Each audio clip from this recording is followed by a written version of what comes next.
번영과 폭정, 지성과 음모, 기독교와 대학살.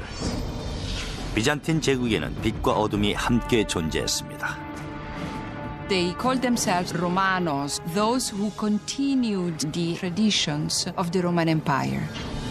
절대 권력을 행사한 황제들과 로마의 기술력을 초월하고 싶어했던 건축가들의 집념으로 비잔틴 제국은 세계 최장 길이의 수로와 난공불락의 성벽, 그리고 자연의 법칙을 거스른 거대한 돔 지붕의 성당을 건축했습니다.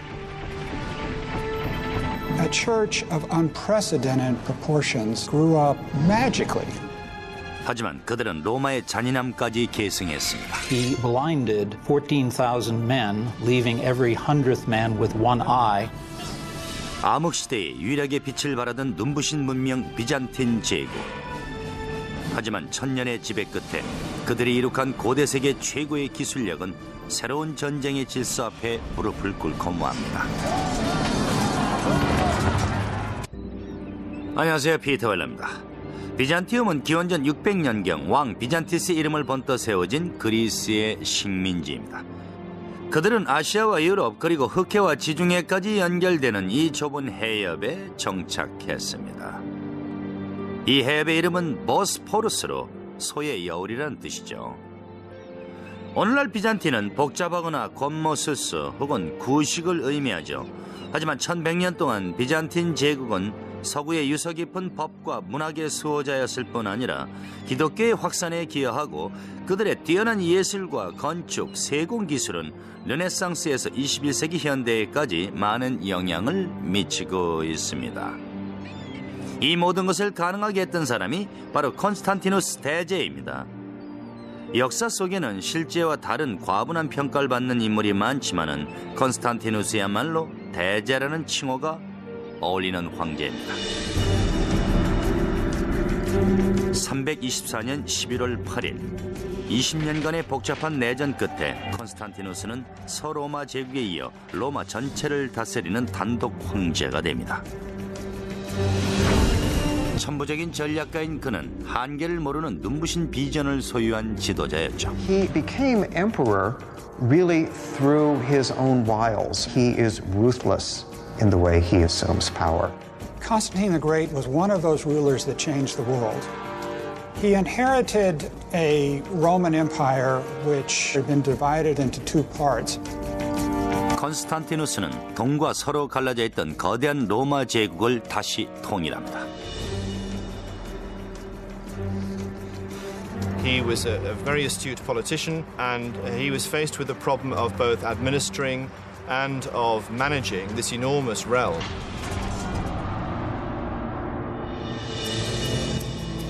황제에 즉위한 지 6주 후 콘스탄티누스는 현재의 터키가 위치한 곳까지 제국의 모든 지역을 순례합니다. Constantine took a spear and traced the outline of the city in the dirt. His entourage was somewhat amazed at the extent to which he intended to build the city. He is said to have commented, "I will go as far as until he who leads me stops." 그 선이 제국의 새로운 수도, 새로운 로마를 뜻하는 노바로마의 경계선이 됐습니다. 그리고 그 도시는 제국의 중심으로 자리 잡으며 콘스탄티누스의 도시를 의미하는 콘스탄티노폴리스로 알려지게 됩니다. Constantine effectively shifts the center of the Roman Empire and founds a new center. He was moving away from Rome with its old rivalries, political infighting, vested interests and so forth to create something quite new which he could mold. 콘스탄티누스는 로마 제국 시절 완성된 기술력을 기반으로 새로운 도시를 건설할 계획을 세웁니다. There was a grand campaign of construction, of building forums, marketplaces, to build the kind of buildings that ancient Rome had. 하지만 콘스탄티누스의 치세를 대표하는 특징은 따로 있었습니다. 여느 황제들과는 다르게 다른 지도자의 힘을 빌렸다는 점이죠. 그 지도자는 바로 예수 그리스도였습니다. Christianity is really on the rise. There is a large Christian presence in the empire, and simply recognizing this presence made a good deal of political sense. Constantinople was founded, in effect, as a Christian empire, and Orthodox Christianity was fundamental to its existence.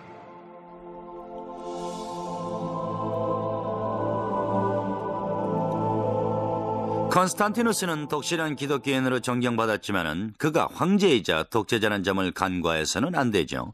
이탈리아로 가는 동안에 그는 친아들과 의붓 아들은 물론 두 번째 아내까지 죽게 했습니다. 그는 무슨 수를 써서라도 원하는 것을 얻고 마는 성격이었죠. 하지만 비잔티움이라는 변두리 지역으로 민심을 끌어모으는 건 그에게도 쉽지 않은 일이었죠. 그는 우선 자신의 이름을 번떠 도시명을 바꾸고 로마의 도시 스타일로 새롭게 꾸몄습니다. 컨스탄티누스가 무덤에서 일어나 인구 1200만에 매년 200만 명의 관광객이 몰려드는 오늘날의 이스탄불을 목격한다면 아마 크게 놀랄 것입니다. 그가 사망한 337년경 이곳은 절반가량 완성이 됐지만 큰 문제가 있었죠. 인구는 점차 증가하는데 물이 턱없이 부족했던 것입니다. 바다로 둘러싸인 도시지만 정작 마실 물은 구할 수가 없었던 것이었죠. 4세기 중반 도시는 갈증으로 죽어가고 있었습니다. 컨스탄티누스의 후계자들은 도시를 살리기 위해 로마보다도 더 많은 양의 물을 확보해야 했습니다. 그들은 장차 고대 세계 최고의 기술적 성과로 일컬어질 용수 공급 시스템을 만들어냅니다.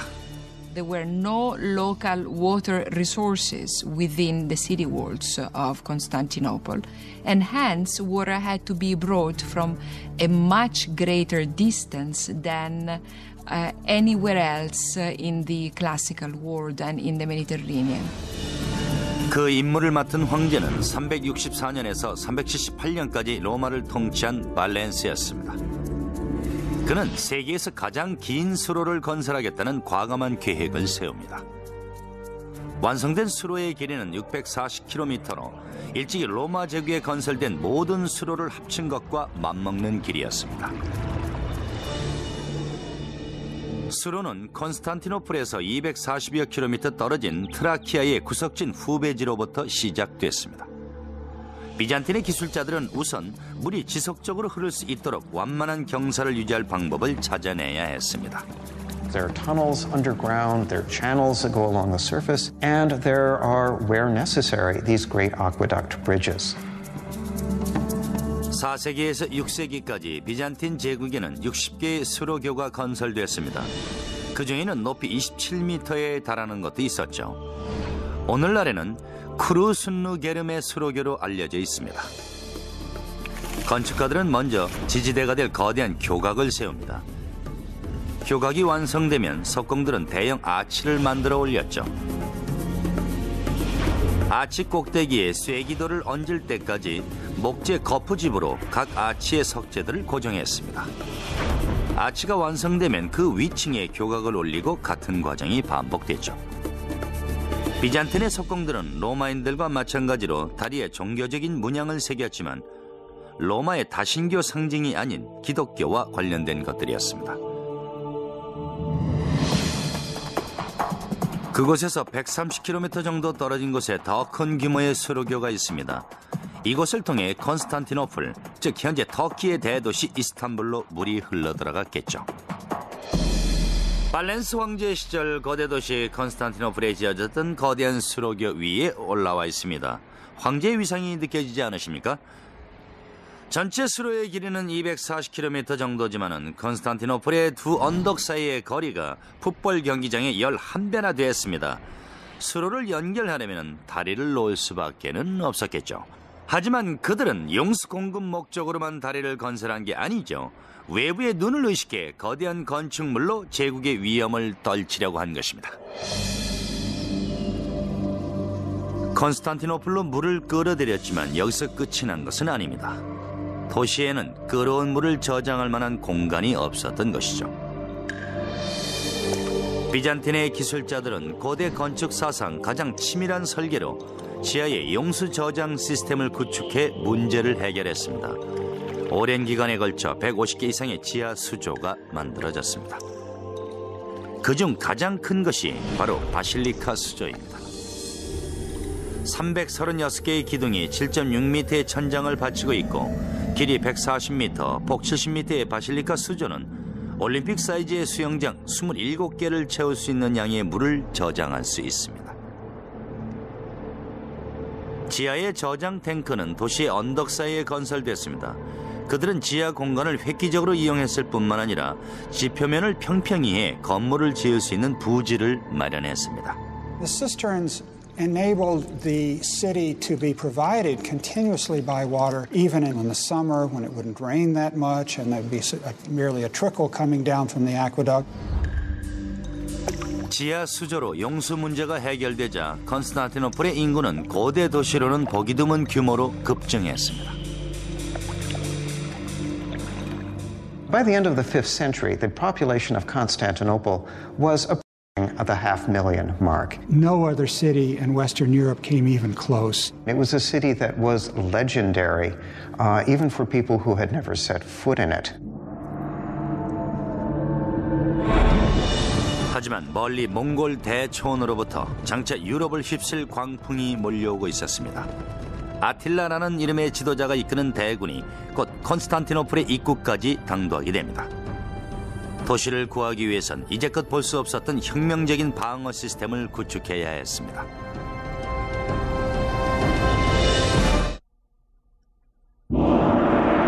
서기 410년 로마가 게르만족의 일파인 서거트족에 함락됩니다.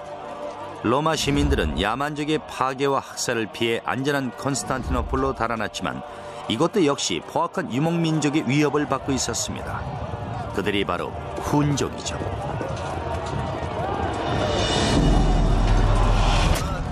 서로마 세력이 기울면서 동로마와 콘스탄티노플은 전성기를 맞이합니다. 하지만 콘스탄티노플이 번영을 거듭할수록 이탈리아 약탈을 일삼던 북방의 야만족들은 점차 콘스탄티노플에 눈독을 들이게 되죠. 훈족은 콘스탄티누스 대제가 토대를 마련한 비잔틴 제국을 뒤엎을 계획을 세웠죠. The descriptions of them in contemporary texts, which treat them as outlandish, horrible, ugly, beastly people, make it very clear that ordinary people are absolutely terrified of the Huns. 하지만 비잔틴은 훈족에 대항할 준비를 하고 있었습니다. 방어벽도 없이 외부에 노출된 예수도 로마와는 달리 컨스탄티노플은 반도라는 지형적인 이점을 이용할 수 있었죠. 컨스탄티노플은 적의 침입에 대비해 상대적으로 취약한 서쪽 지역의 방어를 강화했습니다. 해답은 어떤 도시보다도 치밀하고 강력한 성벽을 올리는 것이었죠. 오늘날 이것은 테오도시우스 성벽이라 불립니다. 하지만 고대 세계의 군사시설의 최고라고 일컬어지는 이 성벽이 지어질 당시 정작 이름을 빌려준 황제 테오도시우스 2세는 어린아이에 불과했죠. 컨스탄티노플의 방벽은 테오도시우스가 12살이었을 때 건설되기 시작했습니다. 실제로 건설에 책임을 진 사람은 그의 사령관 안테미우스였습니다. 로마인들은 수백 년에 걸쳐 방벽을 쌓아왔지만 컨스탄티노플은 지층이 갈라져 어긋나 있는 단층에 위치한 데다가 지진의 위험까지 도사리고 있어 비잔틴의 기술자들을 고심하게 만들었죠. 하지만 그들은 진동에도 견딜 수 있는 건축 자재인 석회암 회반죽으로 문제를 해결했습니다. In the West, Romans used concrete, which created a mortar of stone-like hardness that is rigid once it sets. Lime mortar has a little bit of give to it, so that it will allow the buildings to settle without significant breakage. 비잔틴의 건축가들은 벽돌과 석재가 지닌 단점을 석회암 회반죽으로 극복했습니다. 먼저 바닥에 정사각형의 석재를 깔고 그 안에 벽돌 조각과 회반죽을 채워 넣었습니다.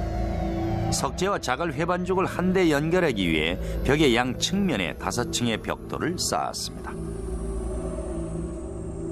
The hidden advantage of that also is that it provides a certain flexibility against minor earth tremors, because the addition of the brick breaks up the solid face of the wall and allows the wall to absorb shock without shattering. 이러한 쌓기 기술을 동원해 비잔틴 제국은 높이 9m에 두께 5m 이상의 거대한 방벽을 건설할 수 있었습니다. 또한 곳곳에 18m가 넘는 96개의 거대한 탑을 세웠죠. 하지만 이것이 훈족을 막아내기에 충분했을까요? 미국의 장군 윌리엄 티컴스 셔먼은 승마술이 뛰어난 코만치족 인디언들에 대해 그들은 너무 오래 말을 타고 있어서 걷는 방법을 잊은 것 같다고 말했습니다. 하지만 훈족이야말로 말 위에서 먹고 자고 죽는 사람들이었죠. 그들은 안장에 연결된 등자를 개발해 그 위에 서서 활을 쏘고 검을 휘두를 수 있었습니다. 중국과 인도, 유럽에 이르기까지 모든 적을 공포로 몰아넣으며 말을 타고 가는 동안 허벅지 사이에 넣어 예언하게 만든 날고기를 먹고 들쥐 가죽으로 만든 옷이 썩어서 해질 때까지 벗지 않는 사람들이었죠. 아틸라와 훈족 군사들은 한마디로 흉포함의 한계를 재정립했다고 말할 수 있습니다. He was very good at what he did. He was very good at raping and pillaging and breaking down the defenses of the Roman Empire. 등극 후 처음 7년 동안 훈왕 아틸라는 유럽의 대부분을 정복했습니다. 하지만 수차례의 시도에도 컨스탄티노플만은 손에 넣을 수 없었죠. 하지만 그는 곧 자연의 도움을 받게 됩니다. 447년 비잔틴의 건축가들이 예상했던 것보다 훨씬 거대한 지진이 도시를 연달아 강타한 것이었죠. 아틸라에게는 더없이 좋은 기회였습니다. 쉬운 7개의 탑이 지진으로 무너졌고 도시는 할 일 없이 위험에 노출됐죠. 아틸라의 훈족 군사들은 컨스탄티노플을 향해 다시 한번 진군하기 시작합니다. 테오도시우스 황제는 폐허가 된 컨스탄티노플에 전보다도 더 강력한 성벽을 건설하는데 온 백성의 힘을 모으라고 지시합니다. 훈족 군사들이 빠르게 다가오는 상황에서 컨스탄티노플은 몇 년에 걸쳐 지었던 방벽을 단 몇 주 안에 완성해야 했습니다. 건설은 눈부신 속도로 진행됐죠. 마침내 3겹의 방어선으로 전보다 강화된 테오도시우스 성벽이 완성됐습니다. There must have been an enormous amount of planning, a lot of engineering skill. For its period, it was the most complex and expensive defensive system in the world outside of China. 첫 번째 장애물은 거대한 무릉덩이입니다. 그 위로는 계단 모양의 테라스가 있고 그 다음은 길이 3m, 두께 2m의 새로 만든 외벽이 세워졌습니다. 가장 안쪽에는 심혈을 기울여 기존의 것을 완벽하게 재건한 거대한 방벽이 세워졌고 96개의 높은 탑도 다시 설치됐습니다. Each tower is its own individual little castle. So to conquer the walls of the city, it would mean penetrating the moat, the outer walls, the inner wall, 3 lines of defense, and then conquering all of these individual castles one by one. It's an extremely clever system. All the angles, all the possibilities for the technology of the time are covered. 성벽은 꼭 필요한 시기에 완공됐습니다.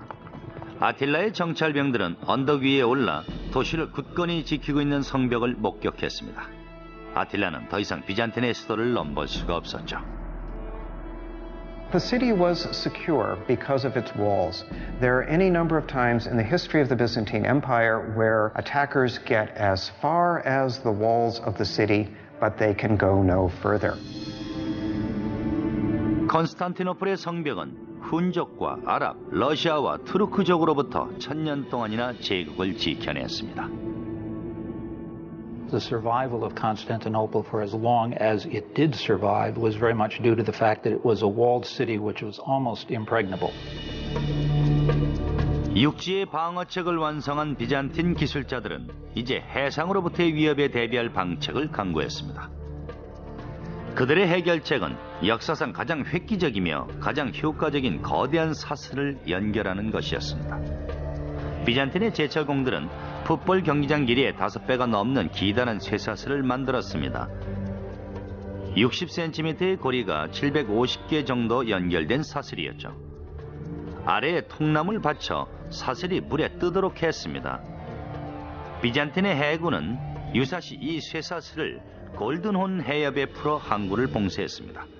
적으로부터 안전한 컨스탄티노플은 번영을 이어갔습니다. The walls of Constantinople were so thick and so large and so successful because they had to be. Constantinople was extremely rich. And it's like a bank with a very significant vault. It was the richest city in the world. 세계의 거의 모든 주요 무역로가 컨스탄티노플을 거쳐갔습니다. 멀리 이집트와 중국, 러시아의 상인들까지도 모두 이곳을 거쳐야만 유럽으로 갈 수가 있었습니다. 하지만 제국의 부가 늘어날수록 변경의 이민족들은 재물을 약탈하기 위해 다시 몰려들기 시작했습니다. 컨스탄티노플은 재물이 넘쳐났지만 이민족들의 잇따른 침략으로 제국의 세력은 점차 쇠락하고 있었습니다. 데오도시우스 2세가 사망한 450년 무렵 한때 로마 소유의 호수로 인식되던 지중해는 이제 거대한 대양이 되었고 비잔틴 제국은 작은 해변 휴양지처럼 보였습니다. 하지만 컨스탄티누스의 로마 제국을 되찾겠다고 나선 황제가 있었죠. 특히 그는 특별한 능력을 지닌 여인과 결혼한 것으로도 유명합니다.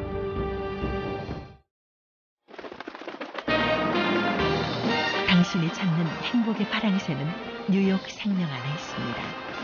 162년 동안 지켜온 신뢰와 가치, 행복한 미래와 키스하세요. 뉴욕 생명.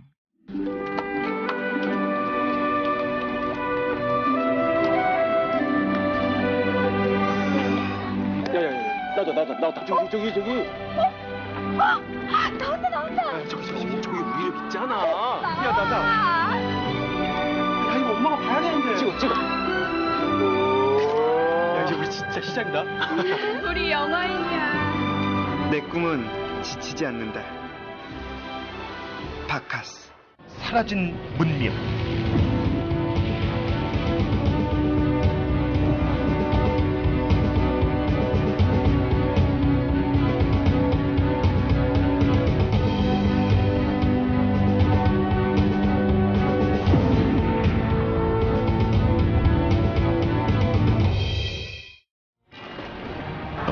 Shadow falls over the bright dream that was once the great Roman Empire.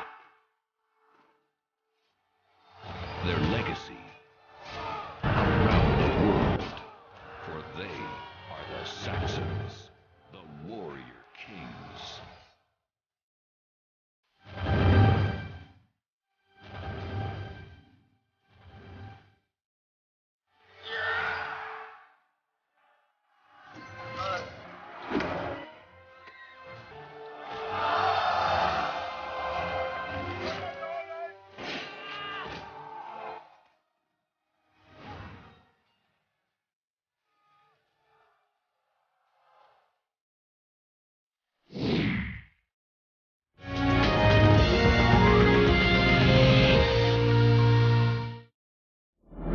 (5세기) 들어 서로마 제국은 야만족들에 잇따른 침략으로 서서히 기울어가고 있었습니다. 476년 마지막 황제가 폐위된 것으로 모두들 로마 제국이 멸망했다고 생각했죠. 정말로 로마 제국이 멸망한 걸까요? 아직도 컨스탄티노플과 동로마 제국은 번영을 이어가고 있는데도 말이죠. 527년 권자의 어른 유스티니아누스 황제는 로마의 법전을 재정리하고 컨스탄티누스 시절의 로마 영토를 되찾겠다고 공언을 하게 됩니다. 유스티니아누스 1세는 비잔틴 제국의 황금 시대를 통치합니다. 하지만 고대 로마 이후 최고의 전성기를 이끈 황제는 로마 제국 출신이 아니었죠. Well, the Emperor Justinian was born a peasant in what is now northern Yugoslavia, and he came with his uncle Justin to Constantinople to seek their fortunes. 그의 40년 치세 동안 비잔틴 제국은 눈부신 학문적 발전과 건축사적 업적, 그리고 전례 없는 복종을 경험했습니다. 황제에 등극하기 2년 전 유스티니아누스는 테오도라라는 아름답고 의지가 강한 여인과 결혼했습니다. 하지만 테오도라가 연극 무대의 댄서 출신이라는 점이 문제였죠. 과거의 굴레에서 벗어나기 위해 유스티니아누스는 그녀의 신분을 상승시켰습니다. 그가 황위에 등극하던 날 아내를 여황제로 임명한 것이죠. 비잔틴의 귀족 사회는 테오도라의 신분 격상에 큰 충격을 받았습니다. She was supposedly a prostitute hanging out around the Hippodrome, involved in things like bear dancing. Not exactly sure what happens in bear dancing, but it definitely was not such a great thing. And she had a very active sex life. 테오도라는 유스티니아누스와 함께 공동으로 제국을 통치합니다. She must have been highly intelligent, and she must have been very wily, very successful at court politics. 유스티니아누스는 고대 로마의 지나간 영광을 되찾는 것이 자신의 임무라고 생각하게 됩니다. 그는 우선 오랫동안 빼앗겼던 서방의 영토를 재정복하는 데 힘을 쏟았죠. 그리고 콘스탄티노플에 들어와서는 대규모 건축 사업을 일으킵니다. 건설 사업에 필요한 재정 확보를 위해서 유스티니아누스는 혹독한 과세 정책을 단행합니다. 또한 기독교 정신에 위배되는 모든 종류의 이교도적인 행위들, 예를 들어서 고대 아테네 철학 사상에 대한 연구, 간음, 동성애 등을 강력하게 금지시켰습니다. 민심은 그에게 등을 돌렸지만 황제는 대중의 지지율에 크게 신경 쓰지 않았죠. 하지만 그것은 큰 실수였습니다. 유스티니아누스 황제의 탄압이 심해질수록 대중의 분노도 커져만 갔습니다. 일반 백성이 불만을 토로할 곳이 따로 없었던 여느 제국들과는 달리 비잔틴 제국에는 히포드롬이라는 장소가 있었죠. 히포드롬은 콘스탄티노플 대중문화의 중심이었습니다. 주로 전차 경주가 벌어졌던 곳으로 무려 10만 명의 관중을 수용할 수 있는 규모였죠. 히포드롬을 건설하는 데 수백 년의 세월이 소요되었습니다. 지금껏 알려진 모든 건축 기술이 동원된 거대한 건물이었죠. 로마의 유명한 키루쿠스 막시무스 경기장을 모델로 한 거대한 U자형의 히포드롬은 길이 500m에 오늘날의 축구장보다 더 넓은 폭으로 건설됐습니다. 히포드롬 건축가들은 남쪽으로 기울어진 언덕을 부지로 선정했습니다. And there they built vaulted substructures. As was common in ancient Rome, vaulted substructures to create a level platform. 지중해 전역에서 고용된 노동자들과 석공들은 우선 건물 4층 높이의 아치형의 벽으로 토대를 만들었습니다. 아치 안쪽으로는 상점과 카페가 들어섰습니다. 토대 위쪽으로는 2층으로 된 기둥과 30열 이상의 관중석이 설치됐고 경주로에는 모래가 덮어졌습니다. 앞서간 비잔틴의 황제들처럼 유스티니아누스는 카티스마라고 하는 특별석에 앉아 대중이 그를 볼 수 있는 흔치 않은 기회를 제공했죠. It was a combination of sports stadium, public spectacle stadium, imperial propaganda, pulpit, all those things. It could seat huge numbers of people. 사람들은 청파, 녹파, 홍파, 백파 등 자신이 응원하는 팀에 많은 돈을 걸었습니다. They were like political factions in our world, and so disputes over soccer results as today or disputes over chariot races could take on a significant political dimension in Byzantium. 히포드롬은 콘스탄티노플의 위상을 드높이는 대표적인 건축물이었죠. 하지만 532년 이곳은 황제가 백성에게 더없이 잔인한 만행을 가한 장소로 기록됩니다. 1월 초순 탄압 정책과 과도한 세금 징수로 원성을 듣고 있던 유스티니아누스 황제가 히포드롬에 모인 분노에 찬 군중 앞에 모습을 드러냅니다. All of a sudden they came together, and they came together against the emperor. The ceremonial political center of the empire was right there, and you had tens of thousands of people opposed to the emperor right at the core of the empire.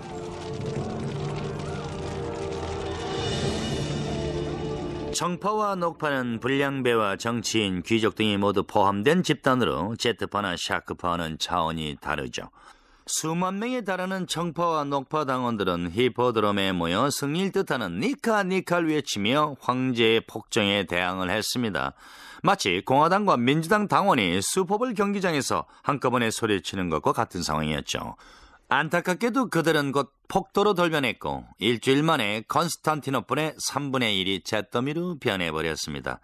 공포에 질린 유스티니아누스는 망명을 준비했지만 강인한 정신력을 소유한 아내가 그를 말렸죠.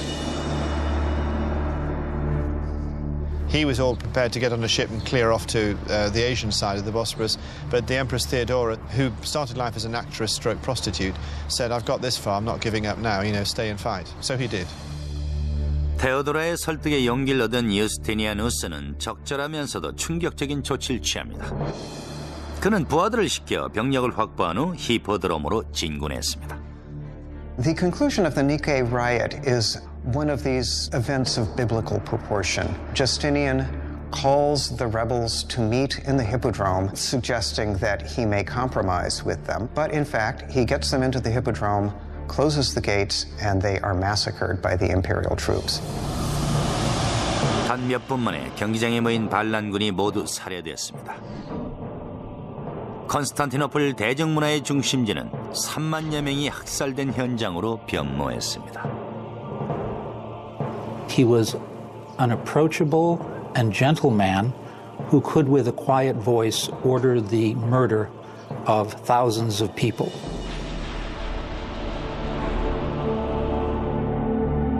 도시는 폐허로 변했지만 유스티니아누스는 위기를 기회로 변화시켰습니다. 그는 자신의 절대 권력을 영원히 기억하게 만들 위대한 건축물을 계획합니다. 폐허가 된 컨스탄티노플에 세워질 세계 최대 규모의 성당은 기독교의 새로운 상징이며 비잔틴 건축술의 위대한 기념물이 됩니다.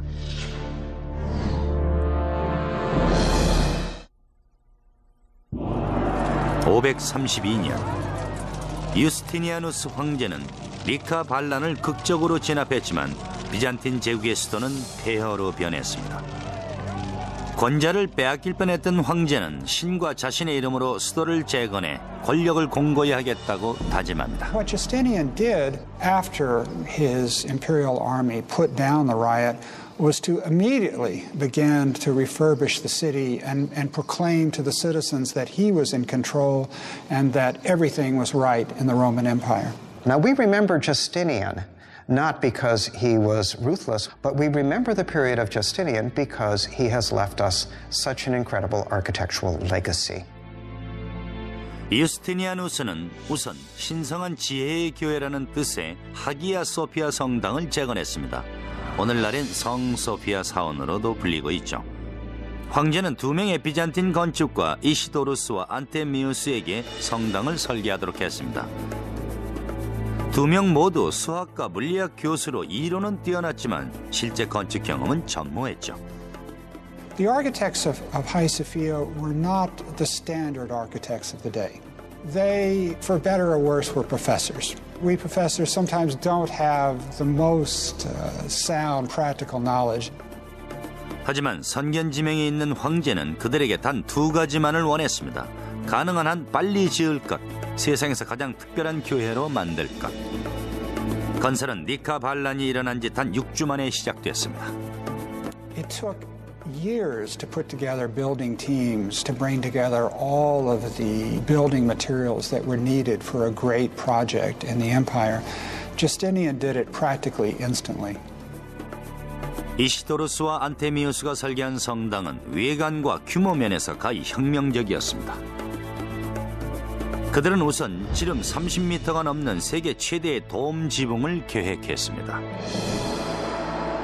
돔 지붕은 로마에서 처음 시도됐지만 한 번도 성공한 적이 없는 펜덴티브, 즉 삼각궁룡의 공법을 사용해 설계됐죠. 먼저 돔이 얹혀지게 될 4개의 거대한 아치를 제작합니다. 그리고 돔의 원형 바닥과 아래 받침의 정사각형 평면을 연결할 둥근 면의 펜덴티브가 설치되는데 돔의 무게를 4개의 아치로 분산시키는 역할도 하죠. 반원의 작은 돔을 추가해 내부 공간을 확장할 수 있었습니다. 유스티니아누스의 건축가들은 펜덴티브를 사용해 마치 공중에 떠 있는 듯한 거대한 돔을 건설할 수 있었습니다. 돔 지붕은 자유의 여신상보다도 9m 높은 56m 지점에 얹혔습니다. 돔 아래쪽으로는 교회의 중심 공간인 네이브가 가로 70m, 세로 74m로 넓게 펼쳐져 있었죠. There were 100 teams of workmen, each with 100 men, with half of them working on the north side of the building, half of them working on the south side of the building, and competing to create the great building. A church of unprecedented proportions grew up magically, almost magically, faster than any kind of construction at that time on that scale. 공사가 시작된 지 단 6년이 지난 537년, 하기야 소피아 성당이 완공됩니다. Justinian was very proud of his church, as he should be. It was a great idea. It was a great conceptual plan. The implementation of that plan, the actual structure, was risky. 현장 경험이 풍부한 건축가들이었다면 그렇게 짧은 기간에 그렇게 거대한 돔을 건설하겠다는 생각을 쉽게 하지 못했을 것입니다. 공사가 채 끝나기도 전에 아치를 받치고 있던 4개의 기둥이 붕괴되기 시작했습니다.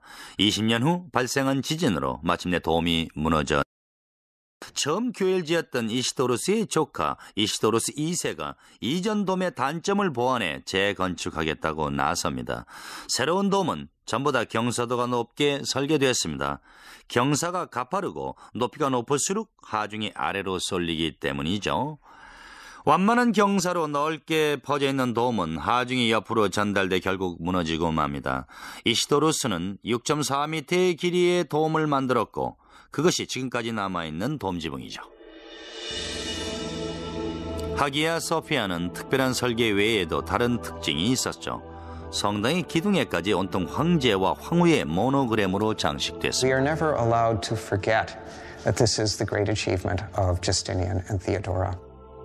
유스티니아누스 황제는 성당 건축으로 기독교 세계의 중심지로서 콘스탄티노플의 위상을 공고히 했습니다. He got an architect that was going to make a grand statement. And a grand statement was made. The largest church in Christendom, the greatest dome space in the world until the Renaissance. He got a building that dwarfed any of the great baths of ancient Rome or any of the great temples of the ancient world.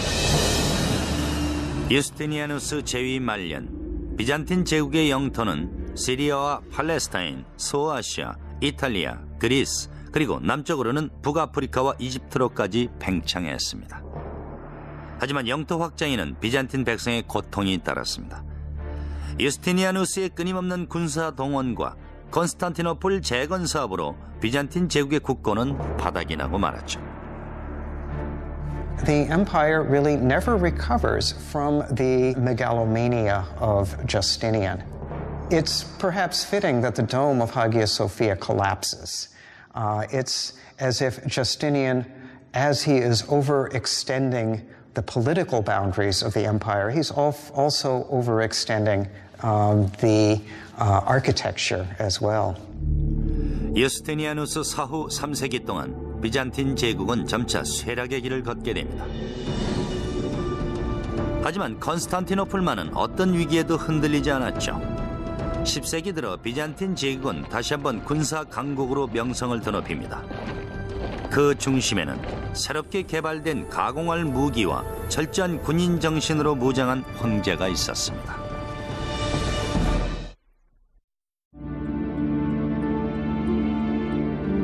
서기 1000년 기원 후 첫 번째 밀레니엄의 마지막 해였죠. 프랑스와 독일 그리고 신성 로마 제국이 당시 유럽의 패권을 장악하고 있었습니다. 한편 동쪽의 비잔틴 제국은 서거트족과 페르시아, 아바르족과 아랍의 침입에 시달리는 가운데 8세기 들에 일어난 성상 파괴 운동으로 문화가 침체기를 겪고 있었습니다. 하지만 제국은 기운을 회복해서 1014년경에는 도나우강에서 그리스에 이르기까지 발칸반도 전체를 정복할 채비를 갖췄습니다. 비잔틴의 중흥을 이끈 사람은 바실리우스 2세 황제였습니다. 바실리우스는 비잔틴 제국이 배출한 가장 뛰어난 군 지휘관으로 평가받고 있습니다. He was an emperor that did not sit back and enjoy the luxuries of the palace. He went out campaigning every season, leading the Byzantine armies against the foes.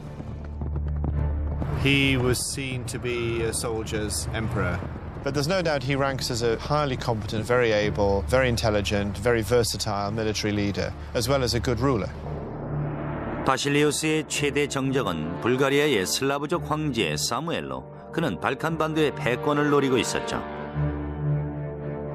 재위 10년째인 986년, 바실리우스는 사무엘이 이끄는 군대에 치욕적인 패배를 당합니다. The first time he marched north, he was only 18, I think. He might have been a bit younger. And he walked into an ambush, basically. 바실리우스는 불가리아에 반드시 복수하겠다고 다짐합니다.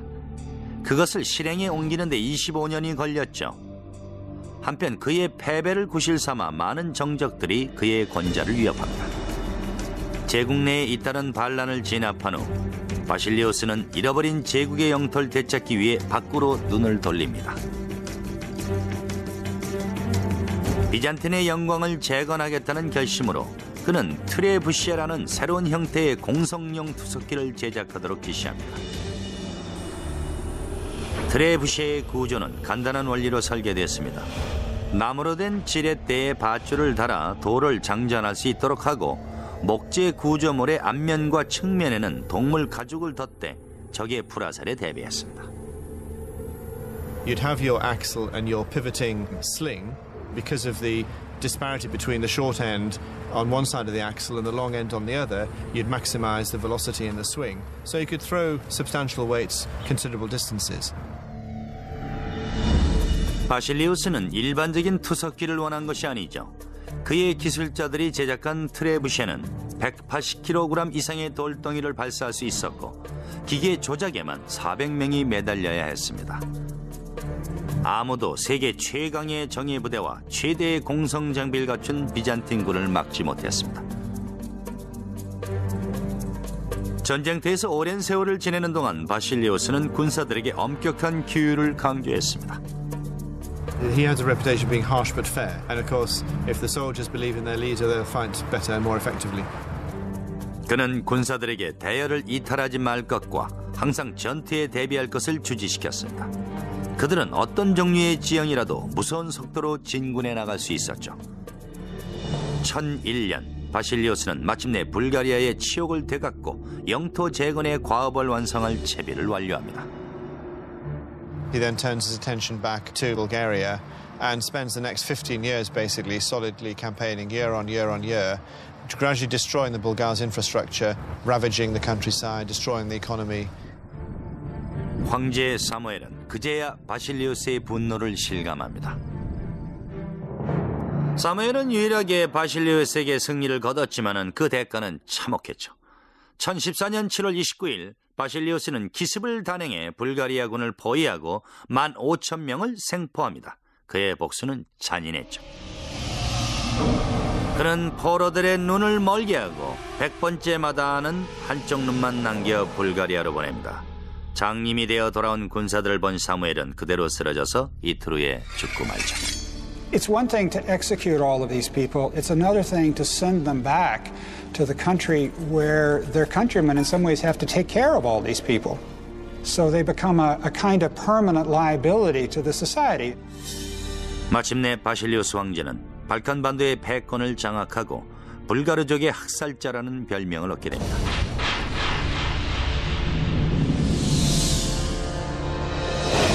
(1025년) 바실리우스가 사망할 무렵 비잔틴의 세력은 절정에 달했지만 영광을 이어갈 후계자가 없어 제국은 또다시 혼란에 휩싸입니다. In subsequent times, the empire needed a great general like Basil II. They didn't have one. 1453년 오스만 제국이 새로운 무기로 컨스탄티노플의 성벽을 위협합니다. 거대한 성벽도 대포 앞에선 당해낼 도리가 없었죠. Gunpowder and cannon changed the rules of war. Byzantium, Constantinople was built for a system of fighting that was obsolete by the 15th century. 1100년 동안 컨스탄티노플을 지켰던 성벽은 마침내 무너지고 맙니다. 컨스탄티노플은 오늘날 이스탄불이 되죠. 비잔틴 제국은 그렇게 끝이 나고 말았죠. 로마 제국에서 유래했지만 비잔틴 제국만의 독창성을 더해 완성한 혁신적인 건축 기술은 오늘날의 세계에도 많은 영향을 미치고 있습니다. What's fascinating about the Byzantine Empire is we tend to talk about empires in terms of their political might. With the Byzantine Empire, we have to understand it as a cultural power. It was a highly sophisticated intellectual culture. The Greek monks, Greek priests were interested in ancient literature. They preserved ancient text. It is often said that the fall of Constantinople, with the books going to the West, is what aided in the birth of the Renaissance.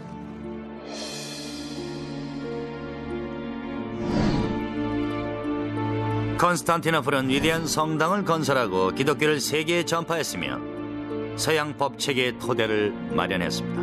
하지만 고대의 유산을 보존하려고 했었던 비잔틴 제국도 세상에서 영원히 사라지고 말았습니다. 지금까지 피터 웰러였습니다.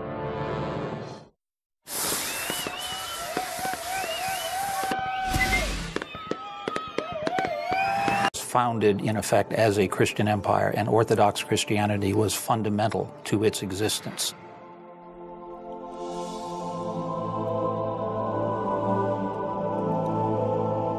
콘스탄티누스는 독실한 기독교인으로 존경받았지만은 그가 황제이자 독재자라는 점을 간과해서는 안 되죠. 이탈리아로 가는 동안에 그는 친아들과 의붓 아들은 물론 두 번째 아내까지 죽게 했습니다. 그는 무슨 수를 써서라도 원하는 것을 얻고 마는 성격이었죠. 하지만 비잔티움이라는 변두리 지역으로 민심을 끌어모으는 건 그에게도 쉽지 않은 일이었죠. 그는 우선 자신의 이름을 번떠 도시명을 바꾸고 로마의 도시 스타일로 새롭게 꾸몄습니다. 콘스탄티누스가 무덤에서 일어나 인구 1200만에 매년 200만 명의 관광객이 몰려드는 오늘날의 이스탄불을 목격한다면 아마 크게 놀랄 것입니다. 그가 사망한 337년경 이곳은 절반가량 완성이 됐지만 큰 문제가 있었죠.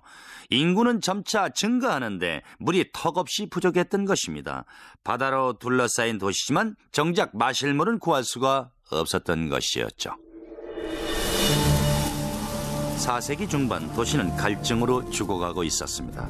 콘스탄티누스의 후계자들은 도시를 민지입니다. 그들은 아시아와 유럽 그리고 흑해와 지중해까지 연결되는 이 좁은 해협에 정착했습니다.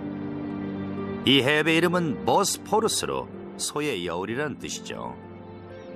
오늘날 비잔틴은 복잡하거나 곤모스스 혹은 구식을 의미하죠. 하지만 1100년 동안 비잔틴 제국은 서구의 유서 깊은 법과 문학의 수호자였을 뿐 아니라 기독교의 확산에 기여하고 그들의 뛰어난 예술과 건축, 세공 기술은 르네상스에서 21세기 현대에까지 많은 영향을 미치고 있습니다. 이 모든 것을 가능하게 했던 사람이 바로 콘스탄티누스 대제입니다. 역사 속에는 실제와 다른 과분한 평가를 받는 인물이 많지만은 콘스탄티누스야말로 대제라는 칭호가 어울리는 황제입니다. 324년 11월 8일 20년간의 복잡한 내전 끝에 콘스탄티누스는 서로마 제국에 이어 로마 전체를 다스리는 단독 황제가 됩니다. 천부적인 전략가인 그는 한계를 모르는 눈부신 비전을 소유한 지도자였죠. He became emperor really through his 번영과 폭정, 지성과 음모, 기독교와 대학살. 비잔틴 제국에는 빛과 어둠이 함께 존재했습니다. They called themselves Romanos, those who continued the traditions of the Roman Empire. 절대 권력을 행사한 황제들과 로마의 기술력을 초월하고 싶어했던 건축가들의 집념으로 비잔틴 제국은 세계 최장 길이의 수로와 난공불락의 성벽 그리고 자연의 법칙을 거스른 거대한 돔 지붕의 성당을 건축했습니다. A church of unprecedented proportions grew up magically. 하지만 그들은 로마의 잔인함까지 계승했습니다. He blinded 14,000 men, leaving every 100th man with one eye. 암흑시대에 유일하게 빛을 발하던 눈부신 문명 비잔틴 제국. 하지만 천년의 지배 끝에 그들이 이룩한 고대 세계 최고의 기술력은 새로운 전쟁의 질서 앞에 무릎을 꿇고 맙니다. 안녕하세요, 피터 웰러입니다.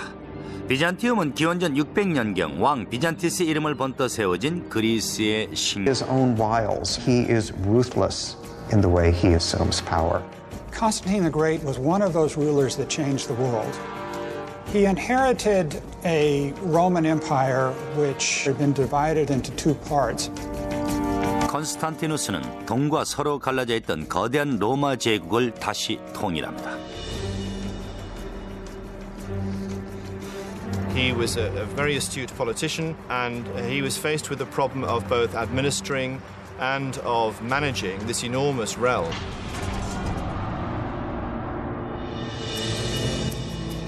황제에 즉위한 지 6주 후 컨스탄티누스는 현재 터키가 위치한 곳까지 제국의 모든 지역을 순례합니다. Constantine took a spear and traced the outline of the city in the dirt. His entourage was somewhat amazed at the extent to which he intended to build the city. He is said to have commented, "I will go as far as until he who leads me stops." 그 선이 제국의 새로운 수도, 새로운 로마를 뜻하는 노바로마의 경계선이 됐습니다. 그리고 그 도시는 제국의 중심으로 자리 잡으며 컨스탄티누스의 도시를 의미하는 컨스탄티노폴리스로 알려지게 됩니다.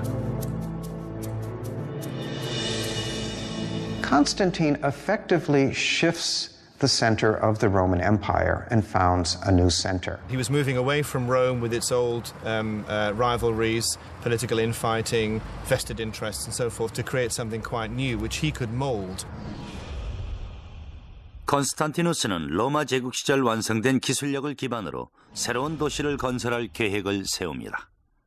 There was a grand campaign of construction, of building forums, marketplaces, to build the kind of buildings that ancient Rome had. 하지만 컨스탄티누스의 치세를 대표하는 특징은 따로 있었습니다. 여느 황제들과는 다르게 다른 지도자의 힘을 빌렸다는 점이죠. 그 지도자는 바로 예수 그리스도였습니다. Christianity is really on the rise. There is a large Christian presence in the empire, and simply recognizing this presence made a good deal of political sense. Constantinople was